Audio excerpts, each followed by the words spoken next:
I am trying to see. Okay, we should be going live any second now.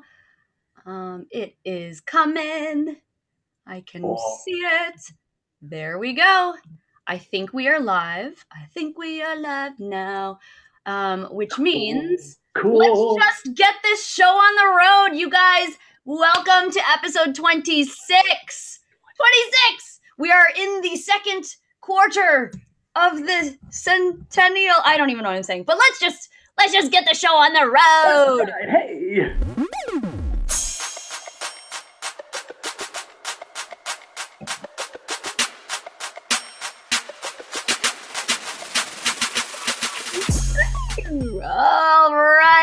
Alrighty. I think we are live. I hope we're live. Yeah, we won't know until an hour from now. All right. I was successfully able to get through that whole thing without playing all the other video stuff, which is really, really good because I can't tell you how many times I have technical difficulties. But I am so excited to have this super serious conversation. We're serious. Everything has got to be serious. Everything is going to be serious. We'll talk a little bit about the theme in just a minute, but I have to introduce to you my lovely co-host and companion for the day, Dan Galloway, everybody. Oh, yay. Thank you, April. What a great introduction. Our episode theme is... Thanks for having me, by the way. So, what? Thank you for having me. Of course. This is a treat. I'm so happy that we're doing this. The episode theme is why so serious. It's going to be a really, really awesome conversation. I will just save the content for a little bit later. But before we dive into it, let's introduce you to our co-host. So, Dan, why don't you tell everybody a little ditty about who you are and what you do? Oh, my goodness gracious. We have, 2 hours? We have 2 hours? What? Is that right? 1 hour. Okay, here we go. You ready? Okay. Born in Canada. Okay, just kidding. I was going to be like, we have 1 hour for the show. Oh, so I can't do a whole hour intro. Oh, goodness gracious. Okay, let's see if I can do this in about 75 seconds. Okay. Bullet points, real fast. Okay, here we go. Born in Canada, adopted at birth, raised in Chicago, moved to Orlando, Florida after graduation, worked at SeaWorld as an interviewer, hired people at the Disney Hilton, worked as a career coach, got into the outplacement field where I did a lot of classes for humans who had lost. By the way, I call people humans. You'll all catch on to that, right, April? Humans. Humans, yes. So anyhow, humans that had lost their jobs. I was working with a consulting firm and I would go in and do workshops. I did that for 15, 16 years or so. I'm also, because that was consultant work, I'm also self-employed and been doing the speaking thing now since 2000, 2001. Yeah, somewhere in there. And I love what I do. And that's an understatement. I do try to travel around and do my thing at schools and conferences and companies. And I'm all about following your dreams and go after what you want and enjoy life because life is, it's way, way too short to be serious all the time. And yes, we all have lots of challenges, but I also like to enjoy life and try to have fun with it. So I've been married for 34 years. Oh, time flies. I know I look like I'm 21, but I'm not. I really do. I mean, when we tell humans that we have a 29-year-old boy, they're like, you do not. And I don't think they're being polite. I think they really, truly do not believe that we have a 29-year-old son and we have a 21-year-old daughter. And they both live in Los Angeles. And I live in Raleigh, North Carolina. So I never finished the geographics there. I talked about Canada, Chicago, Florida, and we moved up to Raleigh in 99. So there you go. That probably took about 8 minutes, but I gave it a shot. No, it was like, we're only 4 minutes in, so congratulations. Okay, wait. So they live in Los Angeles? Kids live in Los Angeles, yes. And we're in Raleigh. So it's a 5-hour flight, and it's a 5-hour day, and that's if we get a straight flight. Yeah. To go see them. So someday we might end up moving. I don't know that we'll end up in California. I don't know. I would love to go to Colorado. I think that would be fun. Colorado is the one place where every time we go, we're like, if we were to go anywhere other than Chicago, maybe Colorado, because it's just so fun there, and it's just it is. It seems like there's always from what I've heard, there's always something to do, and that would put us closer to California, but not necessarily all the way out there, but at least maybe a 2-hour flight and not a 5-hour flight. I don't know. So that's down the road. We'll have to just play that by ear. We are not, at this point, we don't have plans to move there, but we just started thinking about what we want to do since they're both out there now. So how long, or have they been out there for a while? Our daughter's been out there for 2.5 years. Our son just moved out there after Christmas. Shortly after Christmas. So it's just and they're both in the entertainment industry. Our son is doing a lot of soundtrack music, trying to make it out there, doing a lot of that because he's been doing that on a smaller scale. And our daughter, her goal, I just sum it up, her goal is to be on stage, which she's done a little bit of this, but wants to end up with an act that goes on the road that has dancers on stage. You see it all the time. You see it with Taylor Swift. You see it with other artists, of course. So that's her goal, and that's what she's doing. And she's doing all kinds of smaller things now, but it keeps put it this way, her resume is building. So they're both they love it out there. We have not talked about your family at all. We're gonna have to dig into that a little more. Yeah. I'll explain why I'm like so curious about all this stuff, and I'm hearing this because this is actually the first time that we are like having a actual conversation back and forth. We did have a phone call. We did it. Oh yeah, we did the one phone call. That doesn't count because you can't see. That's right. So how we met, this is such a fun, I want you to tell the story because I don't even know like how it all happened, but. You think I do? You think I remember? No, I think we just, when you're on Instagram, I love Instagram, by the way. I spend most of my time before the show. April was asking me, so do you spend a lot of time on Facebook? And the truth is I really don't. I spend a lot more time on Instagram. And I'm sure the way this happened for us was just, we probably saw each other's videos. We're probably connected somehow, some way, and we came across each other's videos. Your enthusiasm, basically, I've always thought April is a female version of me with much longer hair. Yes. But she does. She has the enthusiasm I have. She has the sense of humor. Seems like we have a similar sense of humor. Yeah. We're both pretty cheerful. We both, I'm sure, have had all kinds of things that have happened in life that challenge that ability to stay. Like, for example, just let me finish my sentence. To stay up and humorous. Like I know recently you were having a garage situation, weren't you? Where they were rebuilding. Yes, it's still something. going. That's challenging, right? Things like this can kind of, right? It can kind of challenge you to maintain your humor and perspective. What's that? My nice little spark. Yeah. I don't know what this was with my hands, but but you do. In fact, you're doing something that I have been told by many humans that I should consider doing, and that's you're doing improv. Yes, you have to do it. It's so fun. Yeah, I know. I've seen a lot of your posts, and it seems like you're having a blast. And I have been told by many humans that I should do that. Yeah. So I just feel like we have a lot in common, and the universe brought us together like magnets. Because I don't remember if it was you seeing one of my videos or me seeing one of yours, or I don't know exactly. You know what? It's probably you seeing one of my videos because I'm not really like perusing okay. So much. I could have liked a post of yours at some point. Oh no! Wait a minute! Time out. You know how in sports they have the 20-second timeout and the full timeout? When a coach wants a 20-second timeout, they do this. Mm-hmm. All I need is a 20-second timeout here. I know exactly what my first impression of you was. I do remember now. You were doing some kind of 30-day dance thing. Yep, and that's starting in like 16, 18 days. Every day you were dancing to all this. And how I came across the video, I don't know. But every day, April, you were doing this thing where you were dancing, and that's how it was. That's what happened. This is the reason why I do this stuff, to like meet fun people like this. Like, I'm just going to dance for 30 days because I'll make a friend. I love it. Well, but that's exactly what happened. Yeah. Yeah. I remember now. Randomly showed up in a feed. Mm-hmm. That's what it was. Yeah. Yep. So it's almost, we've known each other for almost a year. So that's what I think I could scroll back through all of the conversations that we've had, but a lot of times, and I'm very reactionary on Instagram. I do have some good engagement there and people following and really getting in touch with the community. But a lot of times it's like, sometimes I'm there, sometimes I'm not. Mm-hmm. But it's been fun getting, random messages from people and meeting some cool people. And there was another person who I met on Instagram who I was going to have on the show, and then they didn't make it. So you are my first Instagram friend or meeting through Instagram.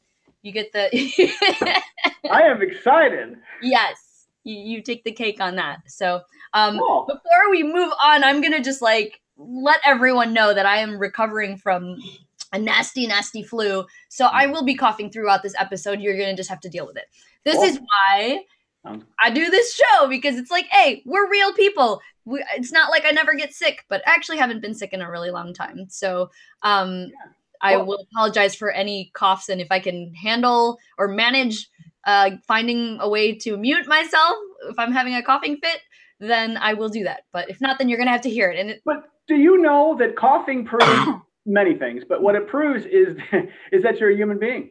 You're human. I'm a human I'm willing to bet that pretty much everyone that watches this knows what it's like to have a situation where they have to cough all day long, no matter what they do, because I know what that's like, and I'm sure all your viewers do as well, and anyone else who hasn't already seen this live and sees it later some other time. I can't imagine there's someone who's going to go, I can't believe she coughed the whole time. Why would? Can you believe she did that? I mean, you're not going to have that. So yeah. All right. So yeah, exactly. So I'm going to just cough. But anyways, let's talk about cough too. Hey, we could call it the coughing show. We both cough the whole time. That'd be coughing conversations. What is it? No, I'm going to start getting to a point where I am coughing too much, and it's going to take up the whole show. But so one of the things that I ask all of my guests is like, what is something that you geek out on? Something that is not work related. So don't say like I love speaking or something. But what is something unique about you that you absolutely love that you'd like to share with my audience? All right. I'm into hobby. I have hobbies, and sometimes I talk to humans about the hobbies that I have, and you can just see sometimes the deer in the headlight look like, wow, because as in they don't have a hobby, they don't have something that they do when they're not working. That's something my husband said to me a couple of years ago. Oh, really? 5 years ago. He's like, you don't have a hobby. You don't want to just have your life revolve around the family and the kids and your work. And I was like, okay. And then now he regrets it, because it's like, what? You can't sit still. So but I was going to say, it's really hard to imagine you without lots of things, because again, I've seen the improv posts, and I know you do this show, and you've done speaking. I mean, I know that you do a lot of things, and so you strike me as someone who would have a lot of interest. Yes, so, I do. And I mean, it's the happier version of me for sure. Well, and and I love the question, because a lot of humans wouldn't know this by looking at my bio, and I really need to maybe start putting some of this stuff. I mean, really, this is literally like a light bulb moment for me right now. Is maybe some of that stuff does need to go into a bio, because my most recent thing is I am building a model train set. Yeah. That means I've got the little houses and the little people in the cars and the track. And because if you've ever been to a train show or a museum where they have these big layouts, have you ever seen one of those? Yep. Real big it's not something that I put it this way. I need to win the lottery to do a lot with it, because it's not an inexpensive hobby.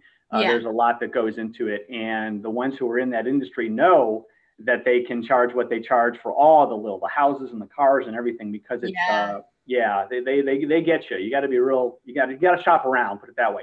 So that actually has just been since Christmas. In fact, okay, ready? See behind me the black piece of furniture there? Yeah. That's a train platform. I had a friend of mine build me a platform, and it's black, and it just looks beautiful.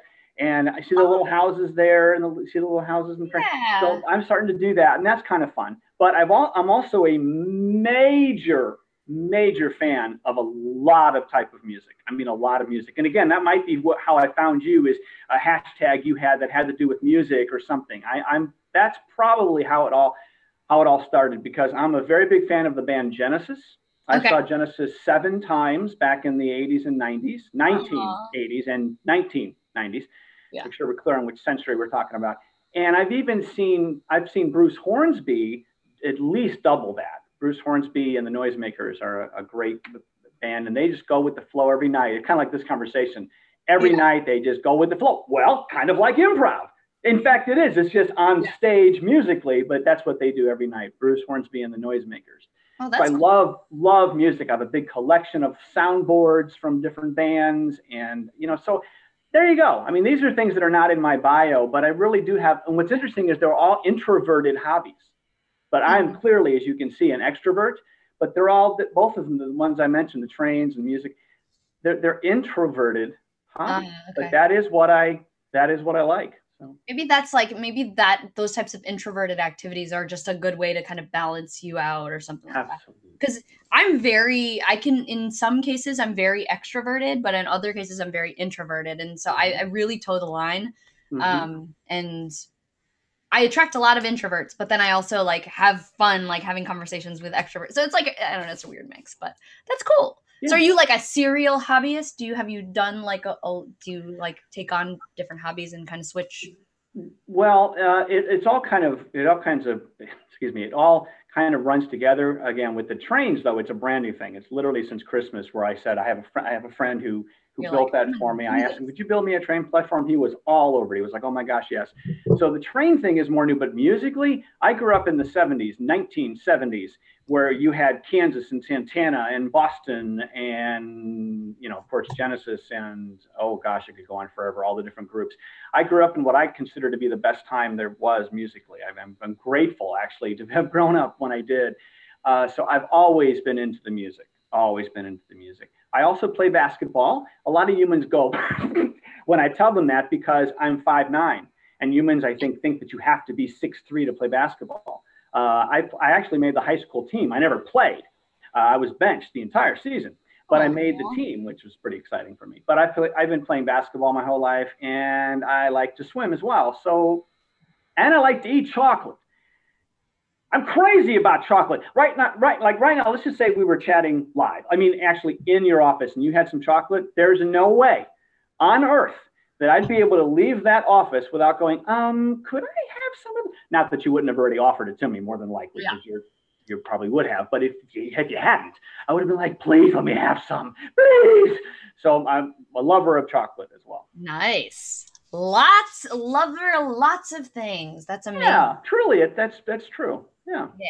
All right, and the next thing that I'm going to do is I'm going to ask a random icebreaker question. Oh, it's actually now I decided that I was going to open this up because what we started doing the last couple episodes is we have these icebreaker questions, but then there's this game that I have. It's called Vulnerability is Sexy.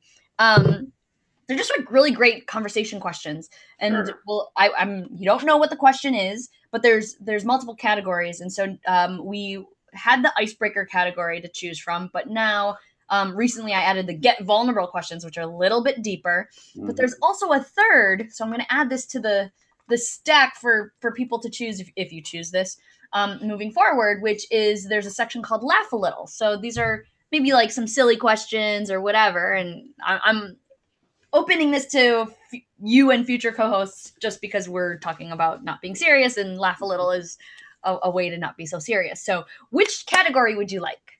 Gosh, wow. The vulnerability would be kind of fun initially.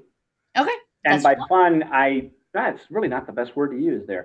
But I can say that I have ADHD, and your viewers will stick with me, right? They're not going to leave. Nope, they're leaving. Bye. Click. They're not believing the masses that it's all just horrific.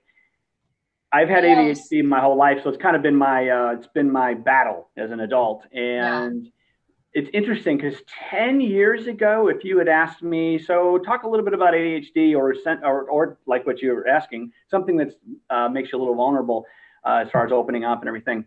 10 years ago, I would have been like, let me tell you what's going on.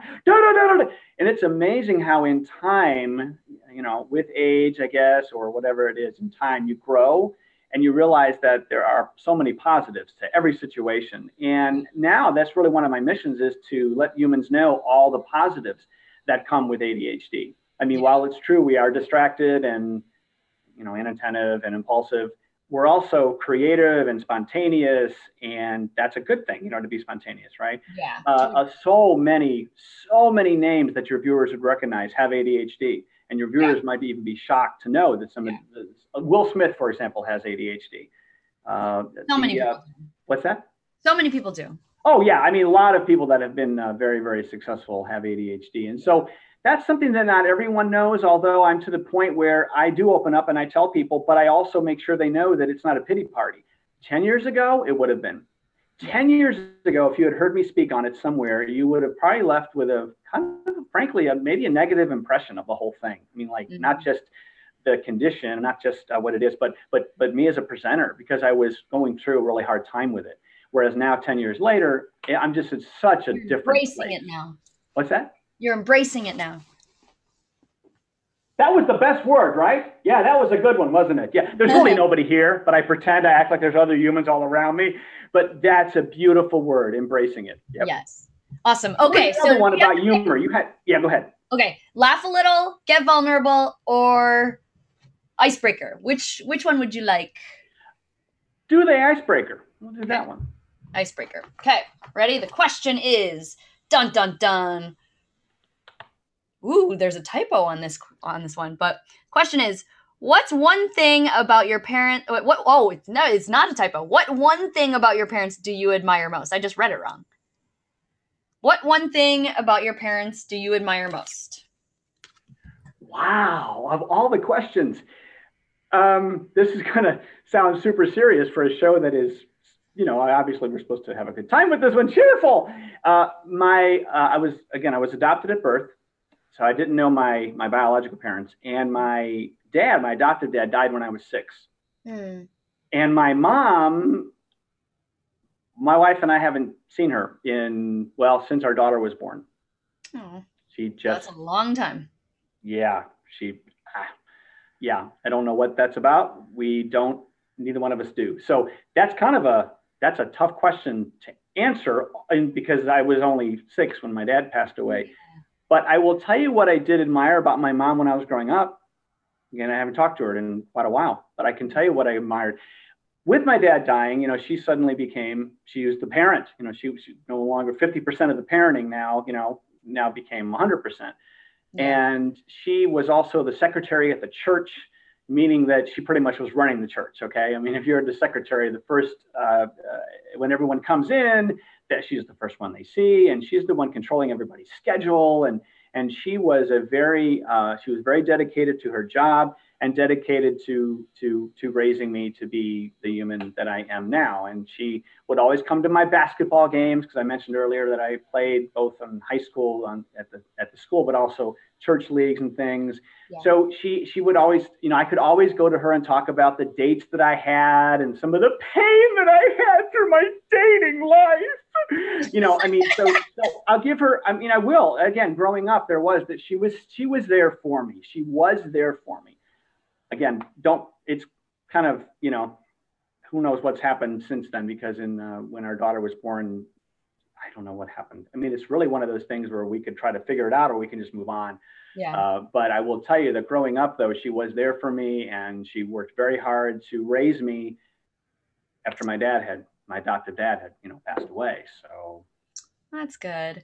Yeah. I'm trying to think about, if I were to answer that question, the first thing that comes to mind is just like their relentlessness and like drive to, really live a successful life, and, in terms of what it meant for my culture, and, really focusing on, and, being super, super focused. So it's funny, because I feel like everybody around me is like super distracted, and I get distracted every once in a while too. But when it comes to like level of focus, like that is the thing that I am like known for. Like when it's time to focus, like like I will get you on that path and keep you on that path. And it's really, really interesting to see how that kind of plays, but that has carried over into everything that I've done, and maybe my brother's done. Like we've always had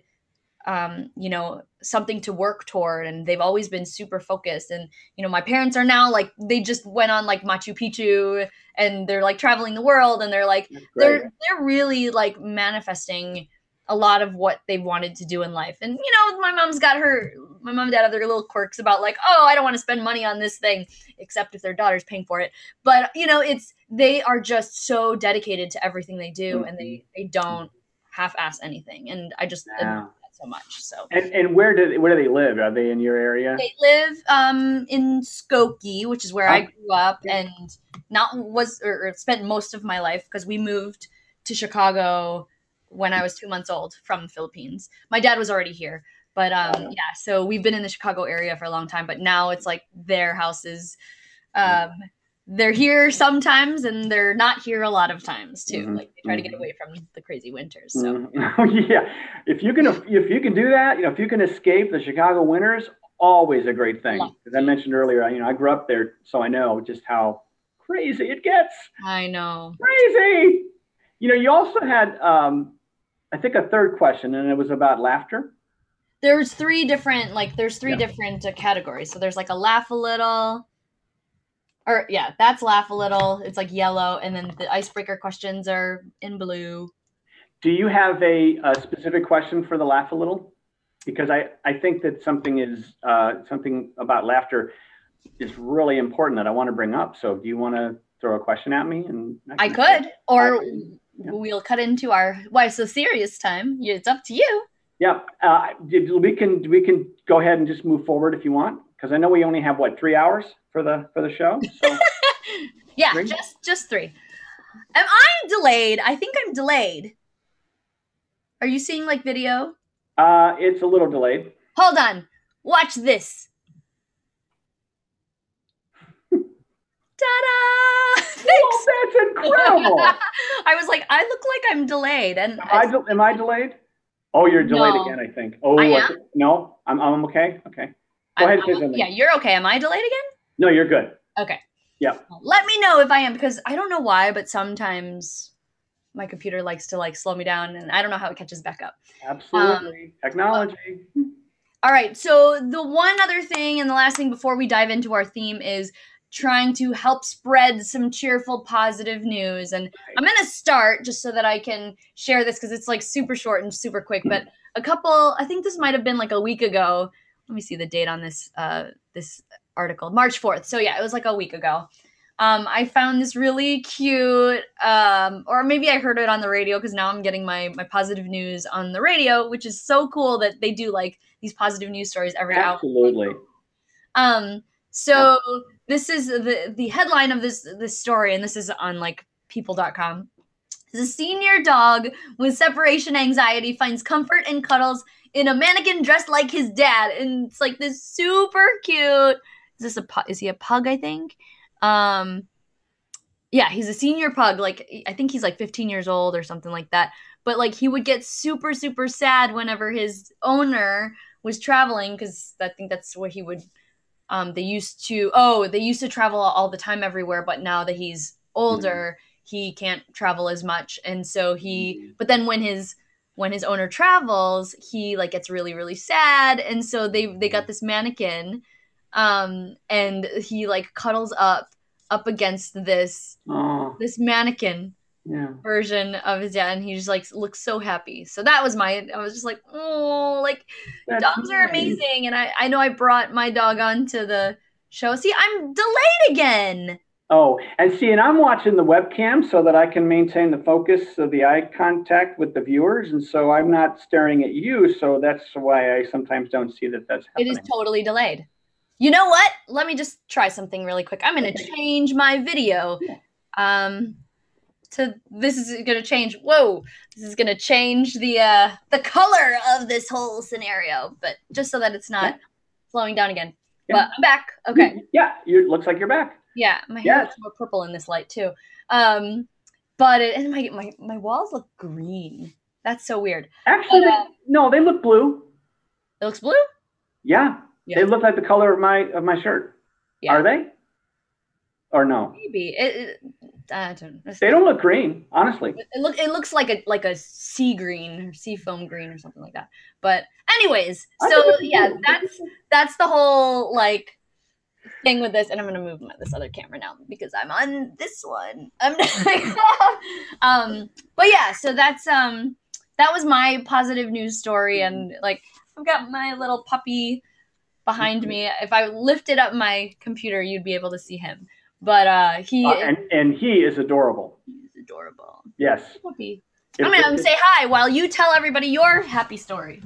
Well, my happy story is something that I saw a while ago, and if you Google John, excuse me, not John, listen to me. Here I am talking about the big story, and then I get the guy's name wrong. Jason McElwin. So it's like McDonald's, but instead of McDonald's, it's McElwin. So it's McElwin. Jason McElwin. He is. This is a story from a couple years ago. So he more than likely is no longer attending this particular school that he was at. But he has autism, and I'll make this as quick as I can. He has autism, and he was on the basketball team, but he wasn't someone that suited up. He was like the manager. In other words, he wasn't the coach, but he was the one who would make sure everything got, cleaned and all the details were taken care of before practices and all that.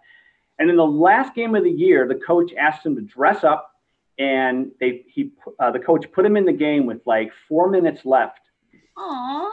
Yes. And Jason McElwin in the last, again, I think it was at most it was 4 minutes. It was like 3 or 4 minutes. He scored 22 points. 22. Wow. Let me say it one more time just for the dramatic effect because I like to be dramatic. 22 points. They put him in, and there's a if you type in, John McElwin, and if you were to type in news report, because there's a news special like on ABC Dateline or something like that. Yeah. And it's just a really, the version, that particular version is really great. And it talks about how it shows the coach. It shows the coach going, oh, dear God, just give him one basket. I mean, he was like, that was his prayer, is that Jason would just let him get one shot in, please, And he hit everything. He's hitting threes all over the place. And with every shot that went through, the place is just going crazy because it's somebody filmed it. Somebody was probably 20 rows back filming it. And with every time he scored, the place just went nuts. And it's goosebump material. It's frankly, it's a movie. It could be a movie. It clearly is a script for a movie. So that's the story I like to share when I'm given the opportunity to share something that was just, kind of goosebumpy. That is super cool. Yeah. So there's like video of this. Oh, yeah. I need to see it. Yeah. Have you send that to me? I will. Yeah, I will. Awesome. So. All right. Shall we talk about this thing called seriousness and why we struggle with that? Are you ready to start this? Sure. And by the way, hopefully some of the viewers are still with us. They are. They're watching. Well, no. Here's what I mean by that. Because we have the title, serious, right? Why so serious? And then we've talked about some of these deep things. But even then, I'd like to think that they've picked up on our energy and our enthusiasm. Yes. Right? And so even though we're not like doing stand-up comedy right now, I'd like to believe that the ones that are watching this are going, wow, you know what? These are people that have gone through a lot in life, and look at them. They're still upbeat. And so, yeah, I'm enjoying this. Yes. So so when we decided on this topic, one of the big reasons why was when we were talking about, potential show themes and all of that stuff, you talked about humans taking things way too seriously. And that's kind of that was all you said. And what I love about this topic is the fact that, you're looking at somebody who was super, super serious all throughout high school, all throughout college. Like I was known as the person who like didn't know how to lighten up a little when in my former life, and realizing that being playful was a part of my personality and that it wasn't something that I should have been squashing for as long as I did. And realizing this now and like trying to promote play and happiness and fun as a means to, still do the things that, we want to do to be successful in life. But, having that was almost like a part of my identity that was like kind of squashed because I spent all this time like, nope, we have to be focused. We need to be serious. We need to go do this, this, this, this, and this. You had to have a plan. Everything had to be in its nice little package. Yep. And it caused an enormous amount of stress for me to operate in that way.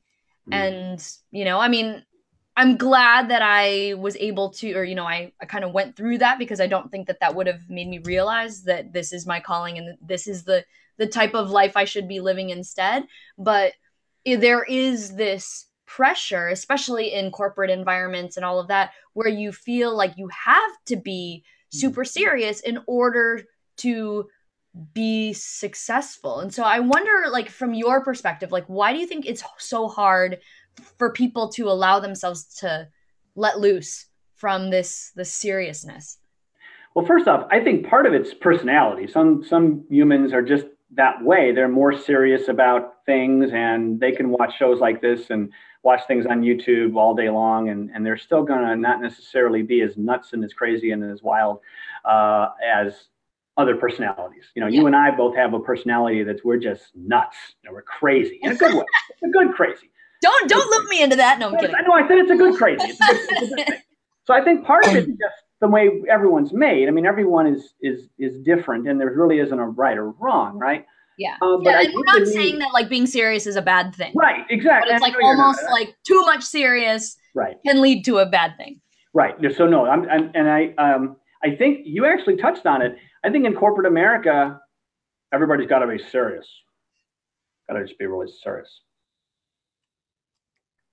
Okay. Now, the videos, you've seen my videos on Instagram. I'm nuts. I'm crazy. I'm trying to have a good time. Whisper man. I am sunshiny Mr. Man. Like, I'm like, what are you talking about? Yeah, you're right about now. Some of the viewers are going, huh? Yeah. And then you always wrap up your talk or your video in like a minute, and it just like ends like right on a. I try. I work really hard. So many humans told me you've got to be on Instagram. And I'm like, oh, come on. Because I'm already doing Twitter and LinkedIn and all this other stuff. And I was like, no, I'm not doing Instagram. And the humans kept coming out of the woodwork, not literally coming out of the woodwork. I mean, they're not literally coming out of the walls, but figuratively, you know, humans would say, you have got to be on Instagram. Trust us on this. So I finally went, fine. So I started putting things on Instagram, and it is where I am best received. It really is. Humans on Instagram seem to be just having a great time. Yeah. Now, I'm not trying to knock the LinkedIn platform. I'm not. I'm simply going to say something that I have seen. This is just fact with me. Those same videos that I put on Instagram, I get all these views and likes, and that's wonderful. And I'm glad I'm inspiring other people. You have no idea how important that is. It's really kind of, I have like all these different things I want to accomplish in life. And one of them is to do the very thing I hope we're doing in this video, in this on this show, is humans are being inspired to, in whatever way they are being inspired, right? Yeah. Okay. Mm-hmm. I'll put those same videos on LinkedIn, and I'll get maybe one like, maybe. And the next day I'll put up a poster, follow your dreams, 29 likes. And then I'll try a video again, 1 like. And you know what I think it is? I really believe that some of the humans anyway on LinkedIn, they like the video. They do like it. But they're so concerned about, oh my gosh, what would my employer think if they saw that I liked this video of this guy that's saying he's Whisper Man or he's all these, you see what I mean? Because I'm nuts. And that's where, again, I want to make sure the viewers know. I don't mean clinically nuts. Okay, I'm just trying to say I'm having a good time in life and everything, right? So my videos are fun. I'd like to think they're fun. And on LinkedIn, it's such a serious platform that even if a human likes the video, I think they're a little terrified to click on the like because they're afraid they're going to lose their job over it. I really believe that. And it may be that my videos just really don't belong on LinkedIn, and and that's the end of the story. But I wonder sometimes if that's part of it. And I have a little bit of a little backup to that is I have humans that follow me on both platforms. So someone from LinkedIn, they've been following me, and I tell them about my Instagram account. They'll go to my Instagram account and they'll like all my posters, but they're not liking my videos. It's almost like they're continuing that serious LinkedIn relationship over to Instagram.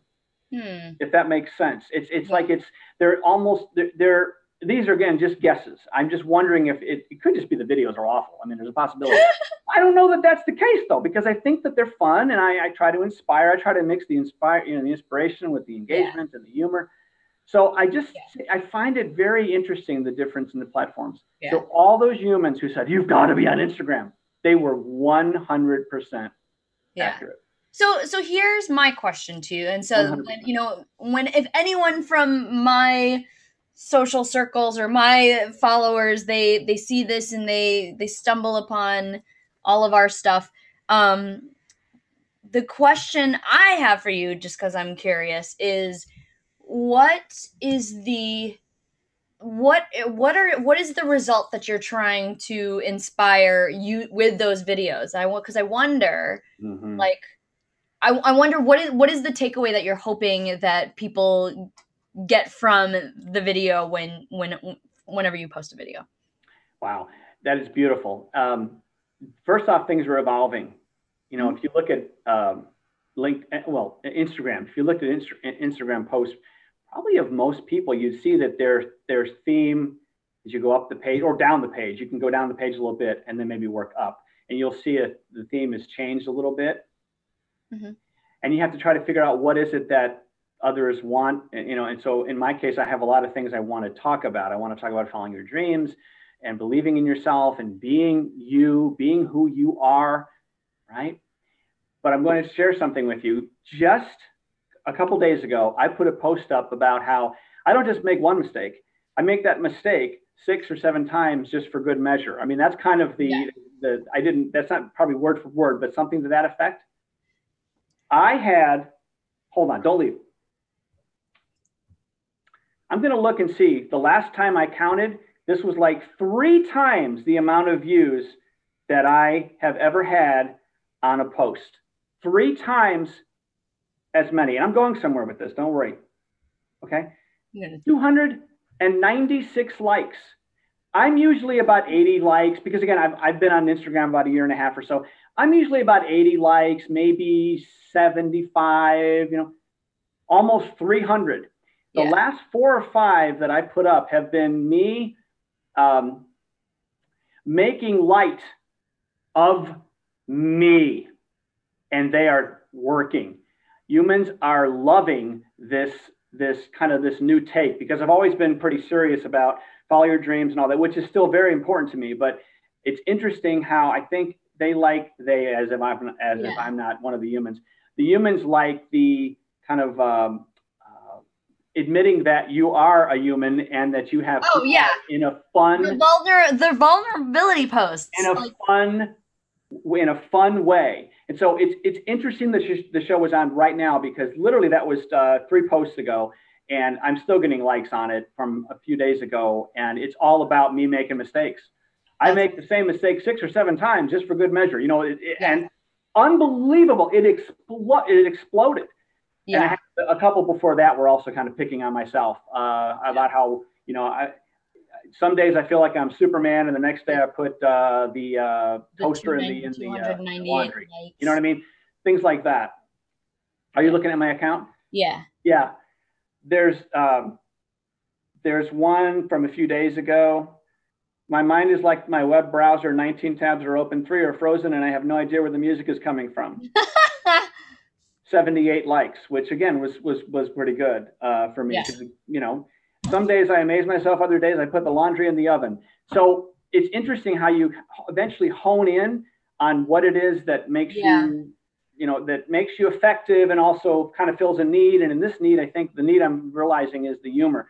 When I post a humorous video, strictly humorous, not even a follow your dreams at the end, just totally, I have comments, I have all these comments, LOLs, all the little smiley faces. And you can tell sometimes when they're like robots just going, yeah, or they're really, the humor videos, I get more comments than I do the serious ones. So I'm starting to put it together that maybe that's really what I should be doing with my videos. And so I'm doing more and more and more of that now. So I have no idea what your question was. No idea at all, April. The question was 18 minutes ago, and I have absolutely no idea what the question was. Oh my gosh, my laptop has been disconnected. Don't leave. I was telling you earlier that my battery is dead. I have to right now have the thing plugged in, and it had Yeah. unplugged, Yeah. which means all of a sudden I could have been gone. Yeah. I was What was like the trying to question? remember my question, and I have it's no idea what the question was. the None. question was Good. why, like what are you hoping that a Oh, viewer I got it. of your video would take away from? Yeah, I want to. It's interesting. We call the show Cheerful Conversations. I want to cheer people up. I want people to believe in themselves, and I think they have to cheer up to be able to get to where they believe in themselves. Totally. Totally. And follow their dreams. They have to believe in themselves to follow dreams, and they need to cheer up to be able to believe in themselves. It's a cycle. It's a wicked cycle. I want to make sure the viewers know that. Boy, do I relate to how serious. Gotta be serious. I relate to that. I have a very serious side. I do. I mean, humans can come to me and talk to me about anything, and it doesn't go any further. I mean, I'm that. I mean, I love it when humans open up to me because I'll open up with them. I mean, I have a side that's very, very serious, but I also, for the most part, really just want to have a good time in life. Yeah.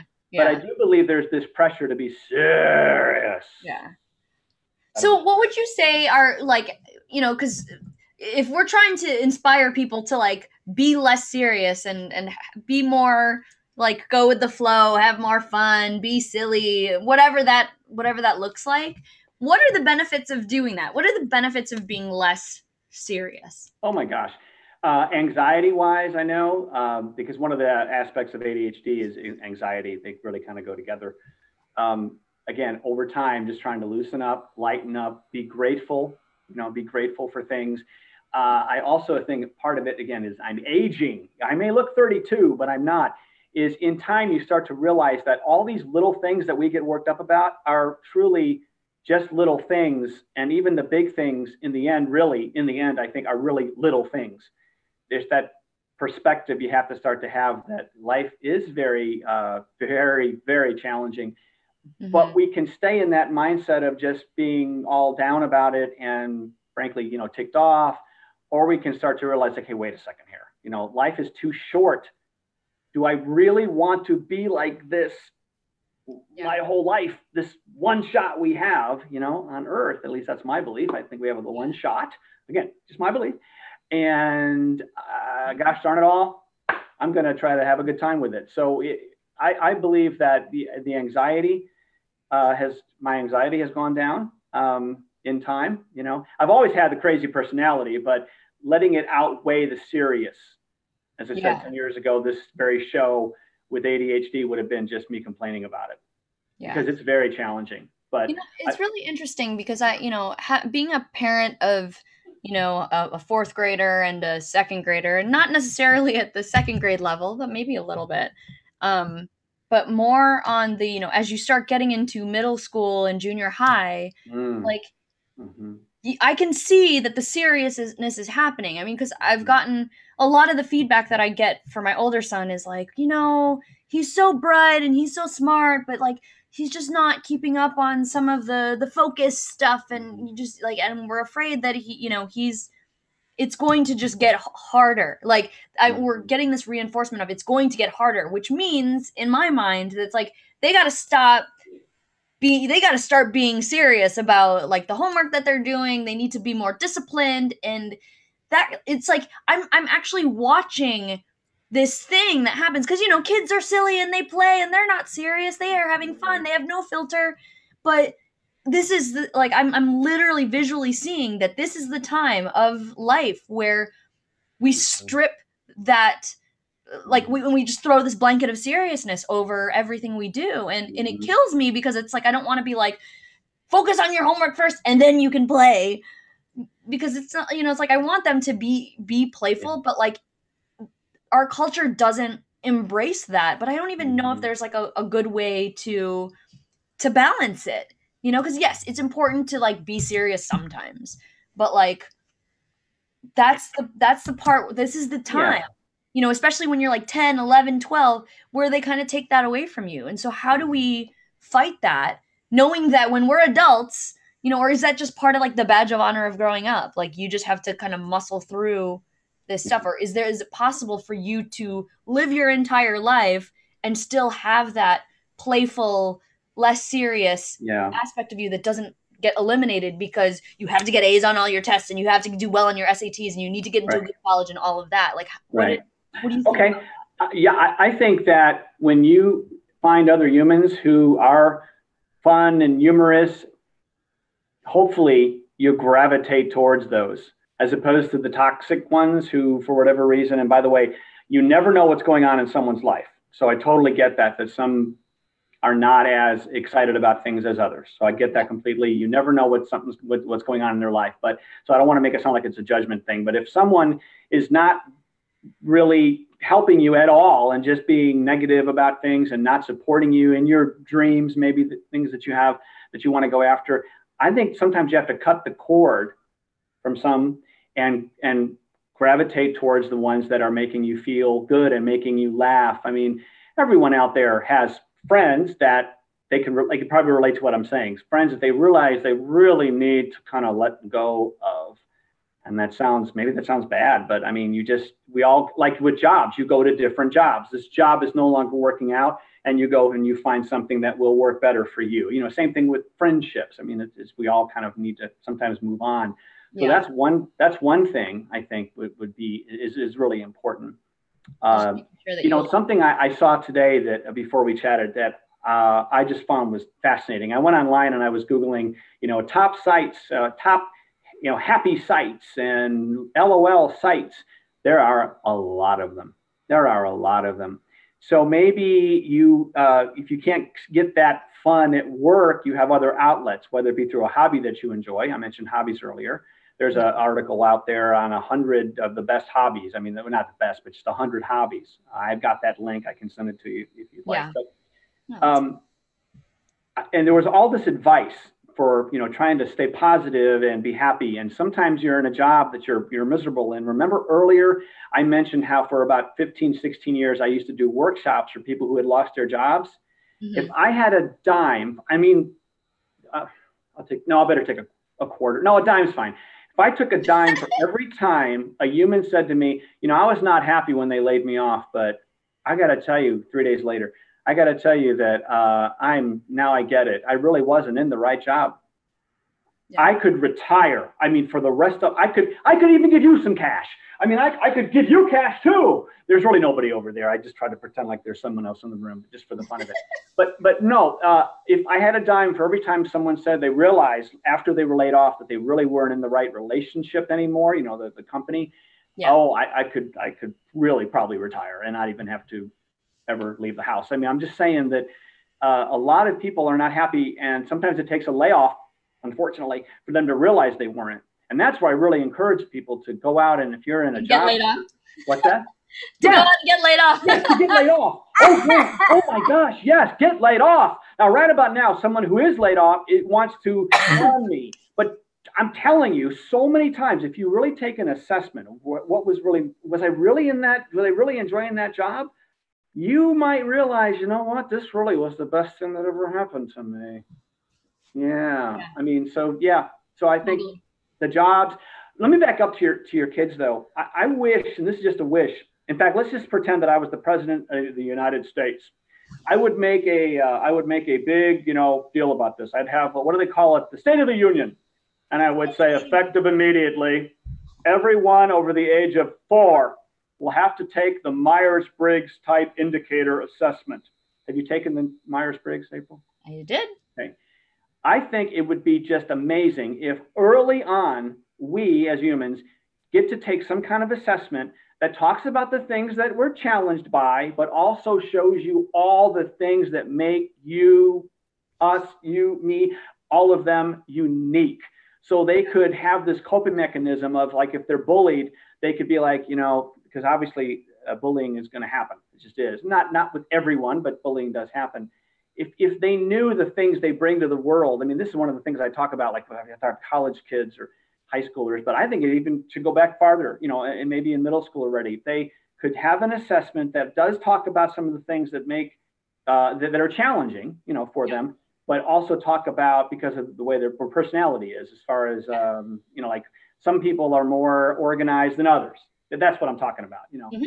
But some like to get up in front of the room of 100 people, whereas others would rather be thrown from a train than do that, right? We're all different. And I think it'd be great if we could have positive affirmations, but until we know what are some of the things that make me unique, and especially when you're 12 or 13, you don't really know yet. I mean, really.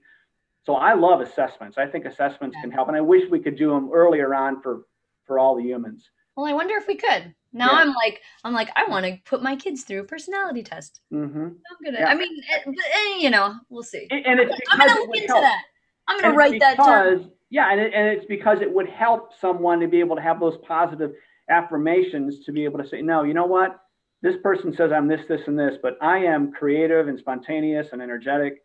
Like with ADHD, the word hyperactivity, hate Mhm. that word.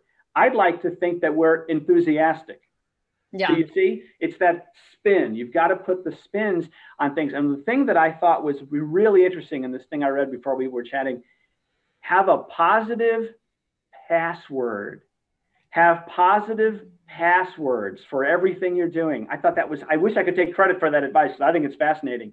For LinkedIn and Facebook and Instagram, positive passwords. I am awesome. I bring a lot to the world. 77 asterisk, whatever. Capital. Got to make sure to have Like a capital passwords to get it. on your computer, like to get into accounts. Passwords. Yeah. Have them be very positive affirmation type of passwords. Think about it.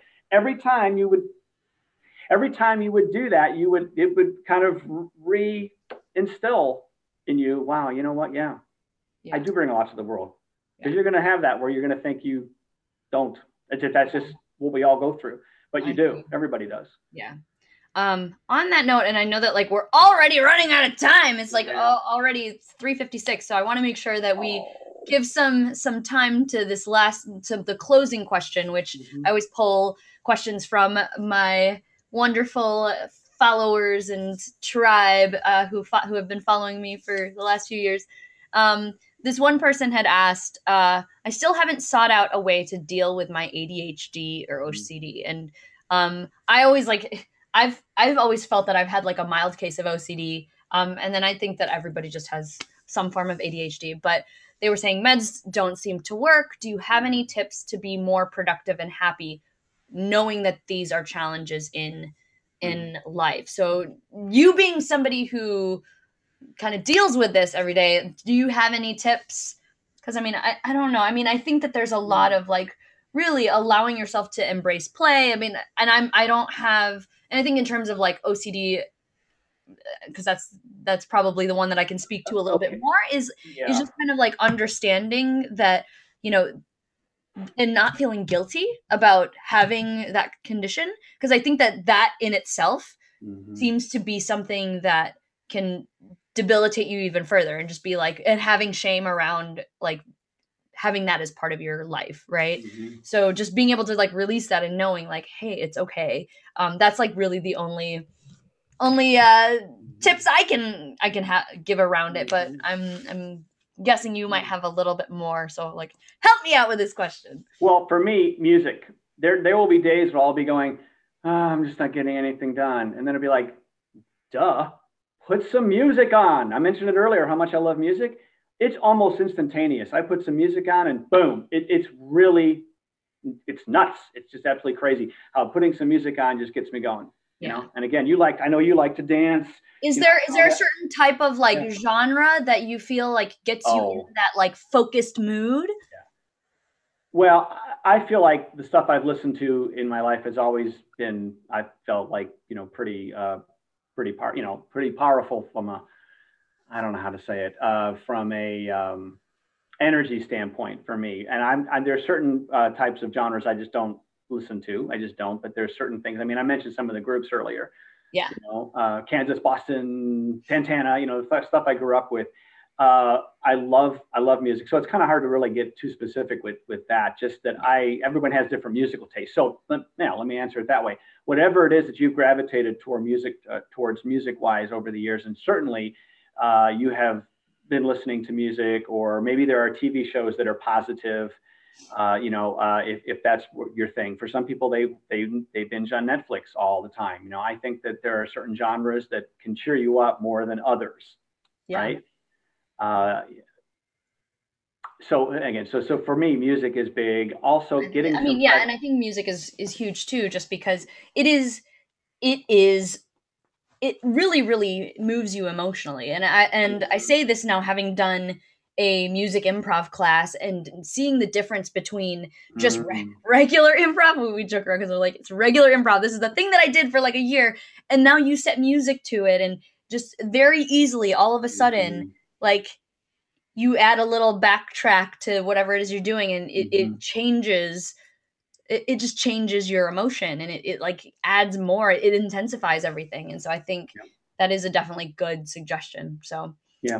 Music is my fresh air. fresh air. I mean, that's always good. Going out for dinner every so often. One last thing I'll say about about OCD, you mentioned that, is my biggest challenge is getting distracted by things in the home. So if I have a day off or I need to work on things, I've learned get out of the house, leave, just go. And I go to Panera or Starbucks or wherever, and it's amazing how much more stuff I get done when I've removed myself from the place where there's the dishes and the laundry and the vacuuming. Because if I stay home, I'm going to do the dishes and the laundry and the vacuuming, Yep. because I want everything to be so perfect. But if I'm not here, out of sight, out of mind. So I'm Yeah. able to focus more when I get away. So that might be something that your Yeah. viewers could try too. Awesome. Cool. So this has been fun. I know, and it went by so fast. Of course And it did. I'm sure that people will watch this and they will say, I "Hey, hope look at these so. two yahoos." No, I'm kidding. But it's been super, super fun, and I'm so glad that we were able to spend this time together and create this awesome content, inspiring people to be less serious. Why so serious? Just be happy. We live I don't know once. what Let's this try was to tonight. enjoy ourselves, right? Enjoy Let's try to yourself. enjoy. And I would love it if the viewers would follow me on Instagram. I would love Yes, that. yes. Speaker Dan Galloway. Follow Speaker him Dan. right now. When I went into Instagram, Dan Galloway was already gone as a screen name, so it's Speaker Dan Galloway. Yes. And check So out his fun videos and just laugh hysterically, because that's kind of what I do. And I get personal messages. He's like, "Hey, can you do that?" okay. Like, "Hey, okay." Like, Okay, April, you're amazing. You are a ball of energy, and you are a great inspiration to lots of humans. oh, thank you. You as well. And I'm so happy that we were connected in like the most random way. And Very random. this will continue. Cool. And for all of you who are watching, we're gonna take a little hiatus for the rest of March for the show. I'm gonna do my spring break thing with the fam. So I was like, let's just take a break. So I will be coming back to you in April. I think April 10th, for my next episode, episode 27. And also make sure, if you're not following me on Instagram, that you do that, because dancing starts on April 1. So we've got like 18 more days before the party starts. Yes. All right, guys. Thank you so much for watching, and we will talk to you soon. Bye. Bye.